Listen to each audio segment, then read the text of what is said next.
Okay, members of the press, I am delighted that you have been able to come to my house. I don't take it for granted. Please feel free to be at home.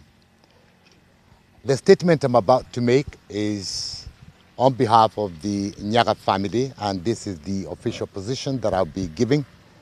And I want to begin on a very, very short journey of Joe's sickness before I come to the final program. Joe fell sick, admitted in hospital on the 17th of November, of November, and was in hospital until the 11th when he died. He stayed at home for a week, unwell, didn't go to the hospital. By the time he got there, it was detected that it was COVID-19. After 2 weeks in ICU, he then tested negative on a number of times, and they moved him to the normal ICU at the Nairobi hospital, where visitors then were allowed to go and see him. The rest is history because he is now with his maker. The journey has been long. The family has lost our leader, but we have accepted that at some point, as the Bible says, Ecclesiastes chapter 3, verse 1, that there is a time and a season to everything. This was the time for Joe to go and reunite with his maker. All I do, pray and wish, is that he had reconciled with his maker like I have done, that any day when I go, I hope Joe had reconciled. Now, the funeral will be held in our Mbeere home, in Joe's house, in Joe's homestead, where we have a designated burial site, where my parents are buried, my grandfather and my brother. Joe's wish was to be buried next to our grandfather Joseph. And his wish was that his head should face the hills of Mbeere. And we have acceded to that request that he put in his will. The funeral will officially begin at 11 o'clock at the gravesite. And we are requesting members of the public to be seated by 9 o'clock on that particular day. We will strictly observe the COVID rules. We will do whatever it takes to ensure that nobody contracts COVID from that area. And therefore, we have a lot of public health people that will be around to ensure that people are washed, temperatures taken, and sanitized, and that they are seated at the designated open tent seats.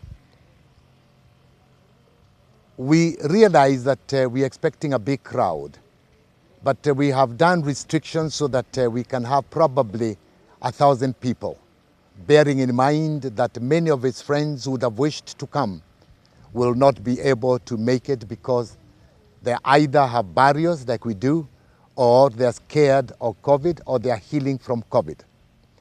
We have received a lot of condolence messages from all over the world. As you know, Joe had very many friends all over, and therefore we have created a link where we will be able to interact with them directly through the link, where people will be able to follow the entire funeral procession. We also have one of the medias, I will not mention which one it is, in case some of you feel that you're going to be left out, or probably the best thing is for me to mention so that you can also do the same. It will be aired live by Citizen TV, Royal Media. I pray, hope and wish that other media houses will follow suit and do the same. We would be most delighted to get that honor from you. In the meantime, from tomorrow, my homestead will be the area where people will be coming to bring in their condolences. We are going to pitch a tent right behind me. bearing in mind that we have these COVID rules that we must observe. We shall observe that. And we do not want to lose another member of the family from this. So if we are very strict on that particular day, we hope that we'll be forgiven. It is good for everybody that we do not have another burial after this one. Our burial ceremony, our matanga ceremony will be beginning strictly at 5 o'clock to 6:30. And in Nairobi, again on appointment, we are receiving guests in his house, and we are trying to stagger the people who are coming in to avoid anybody contracting this deadly disease. And I think for now, we are almost ready to go. We are expecting many visitors. We are expecting many dignitaries coming in, and we are working round the clock to ensure that the burial will be befitting to my big brother Joe. And as you have seen, I'm sure you have seen certain developments since you've been to the burial site, that we are trying our very best. I also want to recognize the help that we have received both from the President of the Republic of Kenya, my brother Uhuru Kenyatta, and his Deputy President, my brother William Ruto, and the entire government fraternity, whether it's Ministry of Health, whether it's Office of the President, whether it's Public Works, and everybody. They have been very helpful. They have given us a helping hand at any time when we have needed it. And we want to eternally thank them and remember the government for a long time to come. Thank you.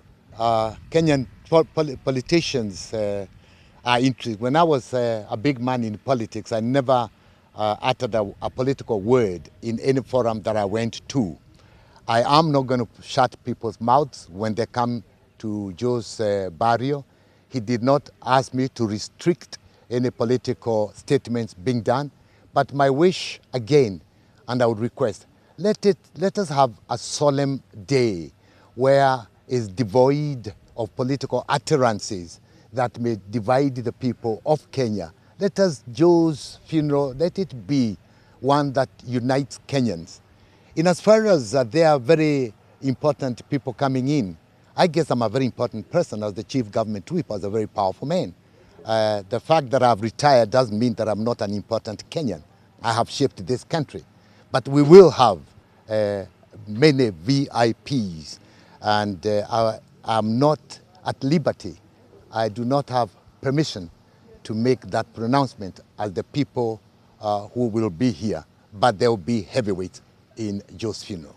I have had a conversation with all those. I've had the president called me when it happened, the deputy president called me when it happened, the prime minister called me when it happened, Mudavadi, Kalonzo, the works of them. All of them have called me, and I'm in communication with them. But I'm not at liberty to be able to say as to whether they are going to come or not. All I have said, and I'm telling the nation, there'll be heavyweights in this funeral. And I think that is good enough. Please don't pressurize on me. Please, please. Kuhusu yale mambo ndugu yangu marehemu alikuwa ameyasema mbeleni kabla hajakufa. Mwanzo alikuwa amesema wakati pahala atalazwa kichwa kikitazama milima ya Mbeere. Manake babu yake alitoka Mbeere. Babu alikuwa anatuelezea shida, hatari yoyote ikitokea, huko ndiko tutakwenda kutorokea. Nakumbuka wakati wa 1982, wakati Kenyatta 1978, that's when Kenyatta died. Nilipopigia baba simu, nikimtafuta, nikaenda kwake nyumbani Kangaru, nikamkosa. Nilikumbuka vile babu alikuwa anatuelezea, na kusema ukweli, baba alikuwa ametorokea huko katika ile milima ya huko Kiambere, na nikamkuta huko na nikamrudisha na nikampeleka Nairobi State House. Sasa naye Joe anataka kufuata yale ambayo yalikuwa yamesemwa na babu. Ya pili alisema hataki sisi kama jamii kumnunulia suti mpya, ile yeye mwenyewe alijipima akaona ndio nzuri, hiyo ndio nataka tumvalishe. Ya tatu, Joe maisha yake yote akiwa mbunge, akiwa raia wa kawaida wa hali ya chini kama mimi vile nilivyo kwa sasa, akiwa presidential candidate, alikuwa amesema kinaganaga, alikuwa na yeye mwenyewe alikuwa amesema kwa wafanyikazi wake, mama, hakuna mtu atampigia shati yake pasi. Yeye mwenyewe ndio alikuwa anajipigia, na vile amekwenda kabla hajaipiga, na hatutaki kumweka na ile shati ambayo haijapigwa vizuri. Kijana wake wa kwanza ambaye anaitwa babangu Jeremiah Nyaga, yeye ndiye atampigia hiyo. Ya mwisho na ya nne, pia alikuwa amesema hataki watu kwenda kumtazama akiwa katika jeneza, isipokuwa ni jamii wale ambao wako na nguvu ya kuona. Lakini nataka kuhakikishia, kwa sababu alikifa mimi nikiweko katika hiyo chumba ya ICU, alikufa bila uchungu, polepole polepole polepole, moyo ukasimama. Mimi mwenyewe, ile heshima nyingine ambayo sijaisema, mimi mwenyewe ndiye nilimfunga macho, nikafunga macho mpaka nikaacha macho yamefungika, na pia nikamfunga mdomo, akawa Joe Nyaga, the handsome man. Wale Kenya wanajua. You know, Joe used to say, I am the handsome one and Norman Nyaga is the mapengo. Thank you.